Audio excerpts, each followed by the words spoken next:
আবার ফাইজলামি করতেছে এক শয়তান পাকিস্তানের নাপাক সেনারা।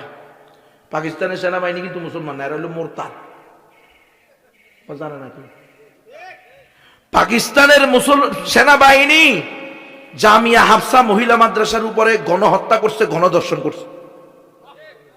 মুসলমানকে যারা অন্যায়ভাবে হত্যা করে, দর্শন করে, এরা নিশ্চিত মুরতাদ। এরপরে মুসলমানদের বিরুদ্ধে, আফগানের মুসলমানদের বিরুদ্ধে আমেরিকাকে গাঁটি দিছে কারা? এই পাকিস্তানের সেনাবাহিনী। আমাদের বাংলাদেশের মুসলমানদের অধিকার দেয় নাই কারা? পাকিস্তানের নাপাক সেনাবাহিনী। ডাক্তার আফিয়া সিদ্দিকা আমাদের বোন, কলিজার টুকরা, একজন মোমেনা ইমানদার হাফেজা, তাকে আমেরিকার নাপাক বাহিনীর হাতে তুলে দিছে কারা? এই পাকিস্তানের নাপাক বাহিনী। আপনি এখনো পাকিস্তানের নাপাক বাহিনীর পক্ষে কথা বলেন কেন?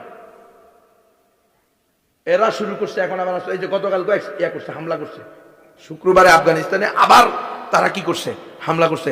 এদের পরিণতিও ইনশাআল্লাহ, সুম্মা ইনশাআল্লাহ, ইনশাআল্লাহ।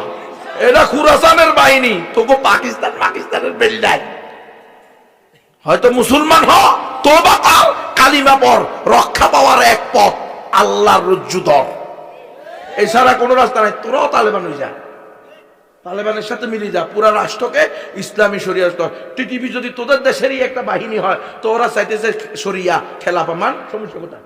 তোরা না বলছস তেরা মেরা রিশতা কেয়া, লা ইলাহা ইল্লাল্লাহ।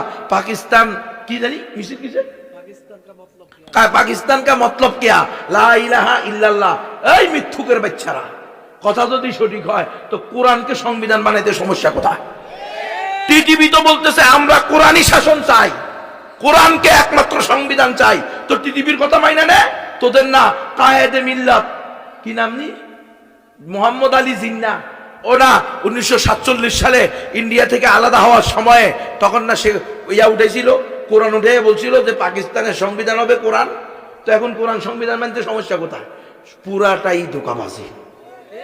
এই 47 সাল থেকে আজকে 24 সাল পর্যন্ত একদিনের জন্য পাকিস্তান বলেন, বাংলাদেশ বলেন, কোথাও কোরআন সংবিধান হয় নাই।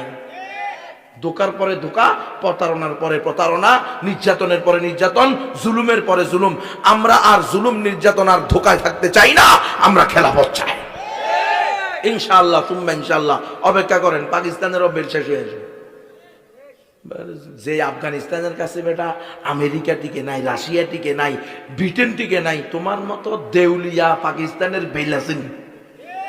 তো দেউলিয়া পাকিস্তান আর থেকে কিচ্ছু নাই। কথা বুঝছেন? আমরা পাকিস্তানের